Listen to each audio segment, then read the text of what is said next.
தூத்துக்குடி மாவட்டம் கோவில்பட்டியில் பதப்படுத்தப்பட்ட உயர் ரக கஞ்சா 25 கிலோவை பறிமுதல் செய்த போலீசார் 6 பேரை கைது செய்தனர்.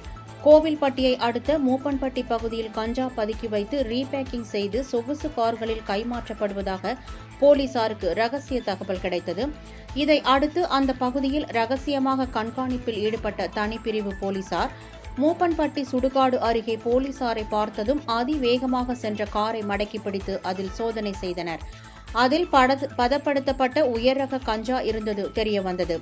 இதை அடுத்து 25 கிலோ கஞ்சாவை பறிமுதல் செய்த போலீசார் கோவில்பட்டி வள்ளுவர் நகரைச் சேர்ந்த அருண்குமார், நாகலாபுரத்தைச் சேர்ந்த கொம்பையா, வஉசி நகரைச் சேர்ந்த கார்த்திக், கயத்தாறு தெற்கு கோனார்கோட்டையைச் சேர்ந்த மகாராஜா ஆகிய 4 பேரை கைது செய்தனர்.